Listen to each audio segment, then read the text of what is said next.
Welcome welcome welcome welcome to all. तो जैसे कि हमने कहा था सीरीज में आने वाली वीडियोस, तो चलिए चालू करते। तो आज हम बिना टाइम वेस्ट करे चालू करते हैं अपना पहला चैप्टर जिसका नाम है पावर शेयरिंग।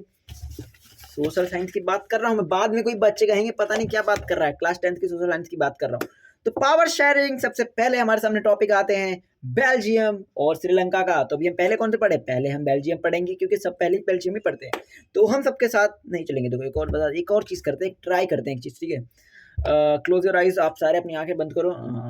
आंखें बंद करके आप सुनने की कोशिश करो, क्योंकि मैं सोचता हूँ ना, मैं खुद ये ट्राई करता हूँ, मेरे को ज़्यादा अच्छे समझ आता है। आप भी ट्राई करो, बस सो मत जाना, बीच में याद दिलाता रहूँगा, सोना नहीं है। तो चलो ठीक है, ट्राई करो। चलो 1 2 3 स्टार्ट। चलो नहीं, सोना नहीं है, आंखें बंद करना है। चलो चालू करते हैं। सबसे पहले हमारे सामने चैप्टर का नाम है पावर शेयरिंग। पावर शेयरिंग में पहले बेल्जियम पढ़ने वाले हैं।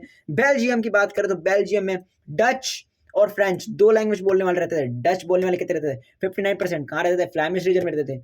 फिर हमारे सामने एक और आते हैं फ्रेंच स्पीकिंग, जो कि 40% थे, केवल 40% रहते हैं। वेलोमिन रीजन में थे, थोड़ा प्रोनाउंस गलत हुआ देख लेना। तो फिर उसके बाद ये वेलोमिन रीजन रहते थे। और एक और चीज़ थी इनके अंदर, ब्रुसेल्स कैपिटल। और जो 1% बचाना सोच रहे हो, वो 1% अदर लैंग्वेज वाले, अदर लैंग्वेज। ओके, तो ये बेल्जियम जो है ना, ये 4 लोगों से अपनी बाउंड्री शेयर करता है। फ्रांस, लक्समबर्ग, नीदरलैंड और जर्मनी, इन चारों के साथ अपनी बाउंड्री शेयर करता है। और ये यूरोप के अंदर है, ठीक है, यूरोप के अंदर पूरा, ठीक है। हम बात करने वाले ब्रुसेल्स। ब्रुसेल्स में 20% डच थे और 80% हमारे फ्रेंच थे। मतलब उल्टा हो गया यहाँ पे, जो ज़्यादा मेजोरिटी में पूरे पूरे पूरे जो क्या कहेंगे कंट्री में जो ज़्यादा हैं, वो कैपिटल में कम हो गए। ब्रुसेल्स कैपिटल था। तो अगला टॉपिक हमारे सामने आ जाता है, क्योंकि ये डच स्पीकर थे और ये फ्रेंच वाले थे, तो कॉन्फ्लिक्ट तो बहुत आसानी से होगी कि हमारी गवर्नमेंट बनेगी, ये कहेंगे हमारी गवर्नमेंट बनेगी। तो इसी के बीच में हमारा सबसे बड़ा टेंशन वाला चीज़ चली थी 1950 से 1950, मतलब देखो 1915 1950 1950 से 1960 बहुत ज़्यादा कॉन्फ्लिक्ट हुई थी इनके बीच में। लेकिन यहाँ की जो गवर्नमेंट थी वो बहुत ज़्यादा समझदार थी। गवर्नमेंट समझदार कैसी थी? यहाँ की जो गवर्नमेंट थी उनने एक काम किया, क्या क्या, एक नहीं क्या, 4 काम किए उनने। 1970 से 1993 में 4 चेंजेस के कॉन्स्टिट्यूशन के अंदर। छोटी बात नहीं है, बहुत बड़ी बात है। इनने 4 चेंजेस किए हैं। इन 4 चेंजेस में क्या था? सबसे पहले तो इन्होंने सेंट्रल लेवल पे रिजर्व कर दिया कि आपके इतने इलेक्ट्रोल, आपके इतने, मतलब 50-50 वाला सिस्टम कर दिया। फिर इनने स्टेट में भी यही सेम काम किया। और फिर इन्हें एक और चीज़ कहा कि अगर कोई भी लॉ या कोई भी नई चीज़ पास होगी तो बिना एक, मतलब डच वालों ने कह रहे हैं तो बस उनकी बात नहीं मानी जाएगी, फ्रेंच वालों की भी बात मानी जाएगी। फिर चौथी चीज़ क्या की थी इनने? चौथी चीज़ इनने एक और नई चीज़ इंट्रोड्यूस कराई, जिसको आज के टाइम पे हम लोकल गवर्नमेंट कहते हैं, कम्युनिटी गवर्नमेंट कहते हैं, जो कि कल्चर वल्चर के ऊपर उनका ध्यान रखते हैं। यही बात आती है श्रीलंका के ऊपर। गला खराब हो गया। श्रीलंका श्रीलंका हम श्रीलंका बात करेंगे तो जस्ट अपनी बगल वाली पड़ोसी है, ये किसी के साथ बाउंड्री शेयर नहीं करता, पानी में है पूरा चारों तरफ से।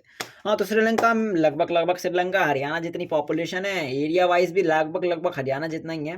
और फिर हम बात करते हैं सिंघालास और तमिल, दो वाले रहते थे। एक और क्रिश्चियन रहते थे, सिंघालास तमिल क्रिश्चियन। जो क्रिश्चियन थे वो दोनों थे, क्रिश्चियन तमिल ही बोलते थे और ये भी बोलते थे। और जो हमारे सिन्हालास थे वो बुद्धिज्म को फॉलो करते थे, तमिल हिंदू मुस्लिम दोनों होते थे। तो ये बात करते हैं, इनके बीच में भी 2 लैंग्वेज आ गए हैं। और एक इसमें से 74% सिन्हाला थे, 18% तमिल थे, 7% क्रिश्चियन थे। देखो इतना याद किया मैंने। तो इनके अंदर भी यही सेम कॉन्फ्लिक्ट हुआ था। ये 1948 में आज़ाद हो गए थे और 1965, हाँ 65 था नहीं, 1956 1956 में इनने एक एक्ट पास किया, जिस एक्ट में इनने क्या बताया, इस एक्ट में इनने ये चीज़ बात किया कि जो सिन्हालास कम्युनिटी थी उनको मेजोरिटी गवर्नमेंट थी, तो सिन्हालास को प्रमोट किया और सिन्हालास लैंग्वेज को ऑफिशियल लैंग्वेज कर दिया। मतलब बुद्धिज्म को प्रमोट कर रहे थे। मतलब ये तमिल के बारे में बिल्कुल नहीं सोच रहे थे, केवल अपने बारे में। समझ लो आप हो, आप किंग बन गए, आप अपने बारे में सोच रहे हो। सिंघाना को देंगे मेजोरिटी में, सिंघाना कल्चर को प्रमोट करेंगे, सिंघाना लैंग्वेज को प्रमोट करेंगे, सिंघाना लॉस को प्रमोट करेंगे। ये देखो, अगर आप ये समझ सकते हो, आप देखो ये पर्सन है, ये पर्सन है, सिंघाला है और ये क्या, देखो ये सिंघाला है ये, और ये तमिल है।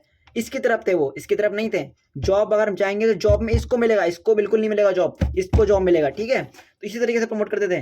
सिन्हाला लोगों के बच्चों को एडमिशन ज़्यादा जल्दी मिलता था, तमिल वालों को कम मिलता था। सिंघाना लैंग्वेज पढ़ाते थे, सिंघाना लैंग्वेज ऑफिशियली कर दी थी।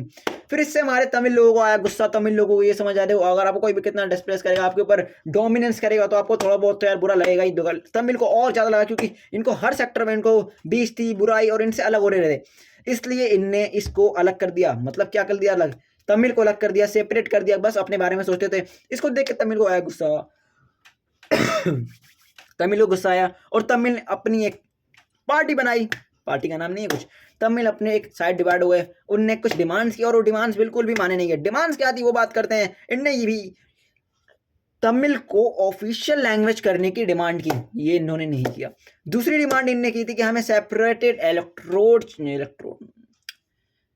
सेपरेटेड सीट चाहिए इलेक्शन में, मतलब जो इलेक्शन होते हैं रिजर्व, जैसे हम आज के टाइम पे बात करें तो वैसी सीट चाहिए इनको, वो भी मना कर दिया।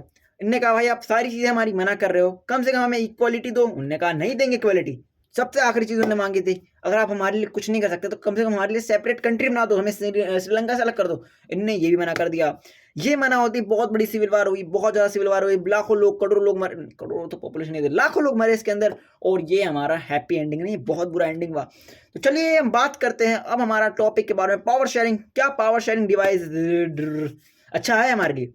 तो देखो दोनों टॉपिक समझ के आपको 50% कॉन्सेप्ट चैप्टर खत्म हो चुके हैं। देखो यहाँ पे पावर शेयरिंग की थी इनने बेल्जियम में, तो पावर शेयरिंग करते हैं, इनका कितना प्रॉफिट हुआ। पहले लड़ाई झगड़े होते थे, फिर ये पावर शेयरिंग की वजह से बिल्कुल ज़्यादा अच्छे होगा, अच्छे से रहने लग गए। और ये श्रीलंका वाले नहीं करते थे तो उनके साथ कितना ज़्यादा बुरा हुआ। देखो पावर शेयरिंग बहुत अच्छा है, और ये मोरल और दोनों तरह से बात करेंगे तो मोरली क्या है, ये तो स्पिरिट ऑफ डेमोक्रेसी है। कॉन्स्टिट्यूशन क्या स्पिरिट है, डेमोक्रेसी का स्पिरिट है, क्योंकि हमारा पावर शेयरिंग होना चाहिए, क्योंकि पावर शेयरिंग होगा तो कॉन्फ्लिक्ट कम होंगे, अपने अपने रिजर्व पे लेंगे लोग। ये तो चीज़ आपको अच्छे से समझ आ गई होंगी चैप्टर जिसके। और इसके बाद हमारे सामने दो टॉपिक आते हैं, horizontal vertical. Vertical horizontal. Horizontal ये वाला हॉरिजॉन्टल, इस वाले पे कौन कौन आते हैं? इस वाले पे आता है लेजिस्लेचर, एग्जीक्यूटिव, जुडिशरी, जज, लेजिस्लेचर जो लॉ बनाता है, एग्जीक्यूटिव जो लॉ पास करता है। तो चलो इसी के साथ हम आगे बात करने वाले हैं। ये हो गया पावर शेयरिंग। देखो इनने मेजोरिटी गवर्नमेंट फॉर्म की थी श्रीलंका में, इनने अकोमोडेशन की थी। फिर आगे बात करेंगे, आगे सिविल वार आया था, इनने मेजोरिटी वाले में सिविल वार हुआ था रिजल्ट। और ये अकोमोडेशन वाले में क्या हुआ था, कंट्री खुश हो गई थी, कंट्री वाइज एक साथ रहने, फैटर्निटी हो गई थी इनके अंदर। फिर हमारे सामने आता है दूसरा टॉपिक और कौन सा टॉपिक है? पावर शेयरिंग डिवाइजेबल, हाँ डिजायरेबल। बस यहीं तक चैप्टर था। हाँ तो बस यहीं पे खत्म होता है आपका ये चैप्टर। मेरे को ये चीज़ से लगता है ना कि अगर आपको कोई दोस्त आपको पढ़ाता है, समझाता है, तो ज़्यादा अच्छे समझ आता है, क्योंकि मेरे को भी अपने दोस्तों को ज़्यादा अच्छे समझ आता है टीचर के अलावा। तो अगर आपको अच्छा लगा हो तो बता रहा हूँ, नहीं तो अगर मैं ज़्यादा तेज था या बहुत सारी टॉपिक्स मिस किए तो कमेंट करना, अगली बार उसको ट्राई करेंगे अच्छा करने की। चलो बाय बाय। Bye bye.